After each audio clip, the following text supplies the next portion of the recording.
Hi guys, this video is a review about Dero School video game, and disclaimer alert, this is my first attempt at a review video, so apologies for any shortcomings. So let's get to the video.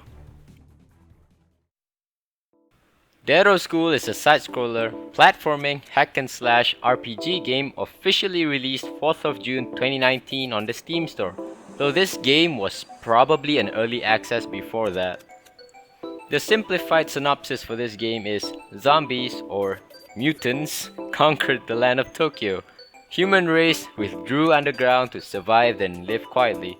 Years pass, presumably 3 generations of human living underground, adapting, then the game begins. You play as Hisako, a young girl who grew up in one of the underground shelter. She overheard the word school from her grandmother. Intrigued and interested in the concept of school, she sets out on an adventure heading above ground.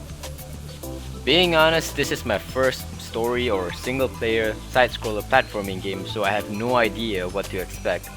Given that it has an RPG, anime, and nudity tags, it piqued my interest. So after giving it a chance, I had tons of fun, though nitpicking included, more so about that later. For what it is worth, I picked it up on sale 60% off. The game actually have really satisfying gameplay mechanics. And also, for the sake of not spoiling the game for you, the footages I'm showing in this video is mainly the second and third station, which sort of works like a chapter for the game. So here we go. First thing I want to say, the controls both on keyboard, mouse, and gamepad feels very tight and responsive. Attacks feel fluid, skills being a worthy investment depending on playstyle, and it's very easy to understand, just the heavy and light attack. Oh, and don't forget to aim. The movements and interact are pretty basic, the usual. You press down to grab dropped items like guns and attachment, and to regenerate your stamina faster. Other than that, I'll let you guys run through it in the tutorials. It's pretty simple. Let's talk about the AIs, or enemies. There are allies in the game, though they're just NPCs who talks and guides you a certain point of the game and gives the game its storyline. They don't do anything to assist you on your fights like a summon or so. They help with things like respect your skill points and gives you buffs to stats when unlocking them. You do get drones that help you out instead, however, though you get those from attachments or weapon skill, more about that later. The enemies in this game, however, are not the smartest, though some bosses do have an annoying, hard to see movesets. Timing is key, and attention to your character and the enemy is important, as some level obscures your player model, kinda like a bullet hell style. They vary from some enemies standing still, fly about, shoots, throws, tries to run away, or even Super Saiyan blink. The boss fights are challenging and take some getting used to if you're under-leveled or you don't have the proper gears. Though, the more you fight them, the more used you are to their attacks and you get better prediction of what they're gonna do next. Don't worry, they're not overly complicated. Now let's get to the game mechanics. The HP, stamina, leveling, weight carry, weapons, weapon attachments, and save points. HP. You don't have potions nor any healing items in the game, however, though you have some other healing options, which is in a form of a weapon ability or attachments. Well, more on that later. Next up, stamina. It's cut and dry. You run, stamina. You attack, stamina. You shoot rockets, stamina. Only your walking doesn't cost stamina. You recover stamina by standing around or, as I said before, holding down. Leveling. You kill lots of things, you level up. What are leveling for, you might ask? Well, there are skill upgrades which buffs your HP, stamina, new movesets, and much more. Also, with the help of Eureka, an NPC you encounter early on the game, you can respec your skills however many times you want for free, and there's no limit to how many times you can respec, so go nuts. Weight carry. This basically limits what you can carry on your person and what attachments you can use for your current run. Not the items you collect throughout the game, however, which basically have no limit as far as I know. Weapons. There are three types: the melee, range, and heavy range. You have plenty of weapons to choose from: sword, rapier, estocs, katana, chainsaws, and a lot more. And they all have different stats like damage, durability, speeds, movesets. It all varies to preferred playstyle. Personally, I like the estocs or rapiers, which has insane fast attacks as you can see in this footage here, though it has low damage. Next up is the guns. Same as the melee, there is a lot of options like the sniper, assault rifle, shotty, SMG. Again, they all have their own stats, pros and cons, and different players may enjoy differently. These are the game changer for me, as I hate to get up close against anything later on the game, as their attacks are difficult to see with all the clutters going on. We'll talk about that in the nitpicks section later. And then there's the heavy hitters such as rocket launchers. These don't have a lot of ammo, so I'd suggest using them on bosses or when you're in a pinch instead.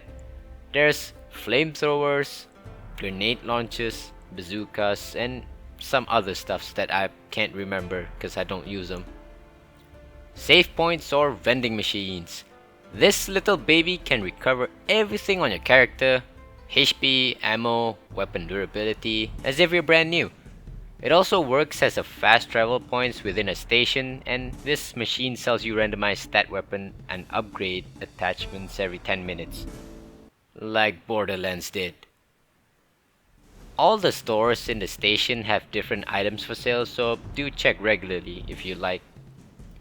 Weapon abilities and attachments. As for abilities, this is where the drones, the minuscule healing buff, and a multitude of other stat boosts come from. In this game, there is a randomized generated abilities for weapons where you can respec any weapon you want for one M gear, modification gear. Sounds like a rare item, though it's not that uncommon at all from playing the game. Though as I said before, it is randomized for every respec, so don't get too crazy on those pulls. Believe me, I've been there. You can also upgrade your weapons by using reinforcement gears up to a maximum of 10. Next is the more of an RNG heavy item, the attachments. Though easily obtained by buying from the save station store or vending machines, it might not have the buff that you want or even a good combination buff, so it's all RNG, so good luck getting those good drops. They also drop randomly by enemies you kill, but again, the stats they provide are randomly generated to a level, which to me is where most of my good attachments come from. If you have a drop rate increase buff, chances of getting good items are also probably higher. Probably. The train. It's your harem, HQ. Virtual combat sim. Here you can challenge previously defeated bosses. Why, you might wonder, little Timmy? Well, there are levels to a boss fight in this simulator which grants you stat buffs, money, reinforcement gears, or modification gears. And they also provide some challenge the further up you go.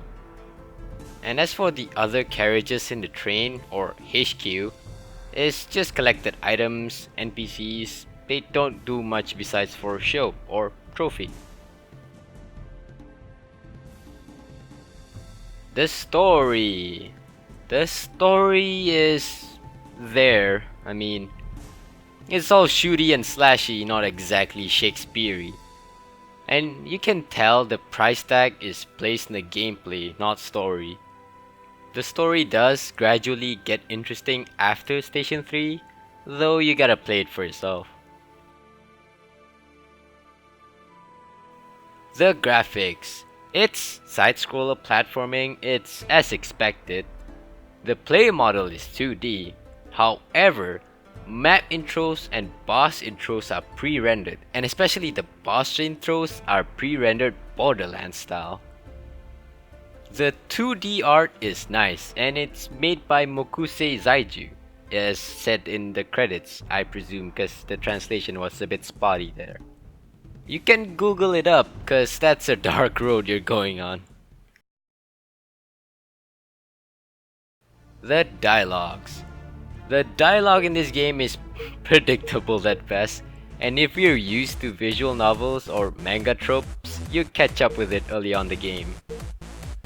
As you can tell, the voice acting is Japanese, though very few spoken word or sentences. And the English translation is good, though minor moments. The soundtrack. It's good for an indie title, and there's multiple of soundtracks actually.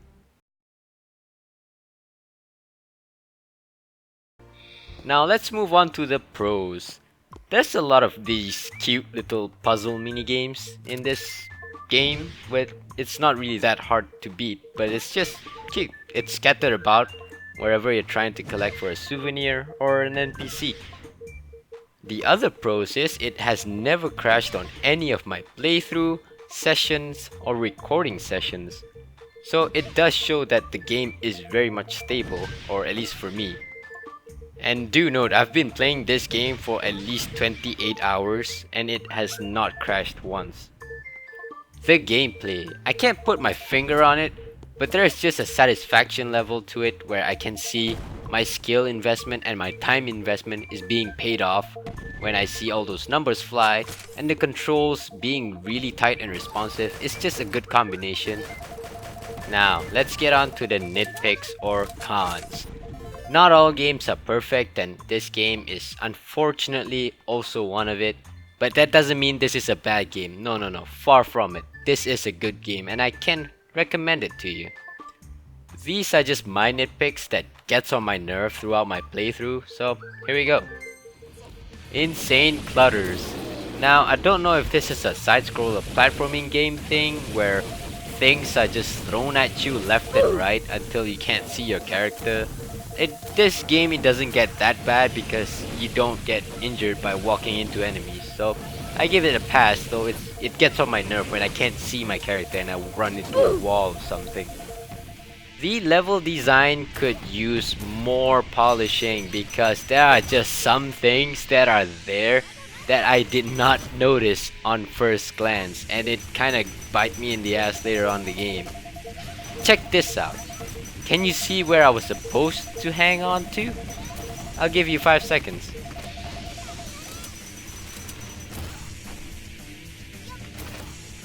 Did you see it? Well, if you see it, you're definitely better than me because I did not see that, because this fight took me like 3 times before I actually noticed what I was supposed to grab. And this carries on to the late game as well, but after knowing how the level design works in this game, I look extra hard and I notice it's there. So that's fixed. Nitpick number 3. Now, this is something that I've been used to by other games. It's the cameras. Now these little things tend to f you over really hard because they either zoom in too close or zoom out too far. And sometimes the GUI just blocks you from your view and you get smacked in the face for it. So don't worry, you don't die, it just pushes you over or something. That's still annoying. Nitpick number 4. The telegraphs. Holy man, what the hell is telegraph? Some bosses or mobs have an insanely fast telegraphs that you have to be aware or you have to be extra fast to see it coming. Or it just be me, just stay the f away and shoot everything down with a gun. Nitpick number 5. The hitboxes are massive, or sometimes they're just do whatever the they want because I got smacked in the face even though I'm nowhere near it. Take a look. Did you see that? Yeah, I got smacked in the face even though I was nowhere near it. But it's fine, I've won the game. And lastly, the bugs. Not all games are created perfect, and this game, however, has given me two bugs that I'm pretty sure is a bug, which is this floor bug where it puts me at an incline. Though, yeah, it doesn't bother the gameplay, but it's just there. The second bug is this particular bug. I don't know what to call it, where I just go into a heavy stance with a gun and shoots one round and it infinitely just shoots bombs for me. Now that bomb is an attachment, so if you don't have the attachment, this doesn't happen. Not that this kind of breaks the game because you can't stay still and toss the bombs one place because you're gonna get smacked all over the place like a ping pong ball. Finally, the verdict. I can say that if you enjoy challenging side-scroller platforming gameplay, yes, pick it up. It's definitely fun. The gameplay mechanic is there. The story is somewhat lacking, but the gameplay will make up for it, I'm sure. Though, at full price, I can say sure, you can buy it. It's probably cheaper with your currency. But if you can wait for the sale, just get it then, cause the game is tons of fun if the tags matches your criteria, as I've said before how the game goes. So hopefully this has been a helpful review for you to make up your mind either to buy this game or not buy this game. And leave a like if you enjoy that review, leave a dislike if you don't enjoy that review for whatever reason, and maybe leave a comment on what I can do right or what did I do wrong, or simply suggest me a game title that has not been covered by anyone else so I can get that sweet YouTube traction. Anyway guys, this has been Seth. Hope you guys have a good one. Hey guys, this is Post Edit Seth here, and after taking some time editing this, I just noticed. Do you guys see anything familiar here? I'll give you guys 2 seconds.